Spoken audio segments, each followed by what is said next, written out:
Ono onđe je trobac. Jedini ogar koji je uspio pljunut preko 3 njive. Baš. Bome. Možeš mi pročitati budućnosti zvijezda? Zvijezde ne kazuju budućnost, mago, pričaju priče. Vid, ono je smrđo predekalo. No, da ti kažem po čemu je poznat. Dobro, znam da izmišljaš. Ama nije, evo ga ovdje. A tamo je grupa lovaca koja bježi od njegova smrada. Čovječe, pa to je samo hrpa točkica. Znaš, mago, nije sve uvijek nako kako ti se čini. Nema veze.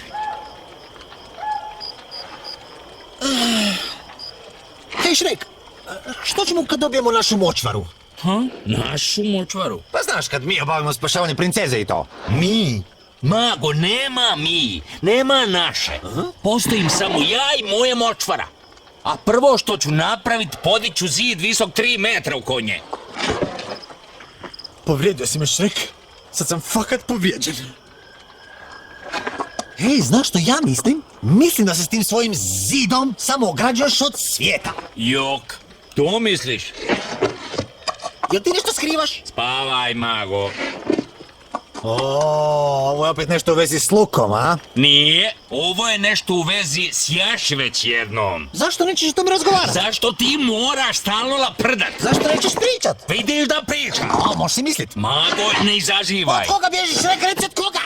Od svakoga, je li jasno? To je već nešto. O, sunce ukalajsano. U čem je problem, Šrek? Što ti imaš protiv cijelog svijeta, ha? Slušaj, da nemam ja nikakvih problema, ali svijet ima problema sa mnom, valjda.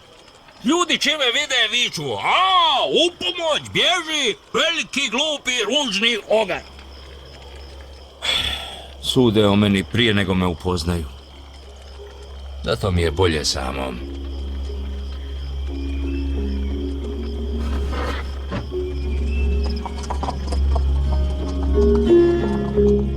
Znaš što?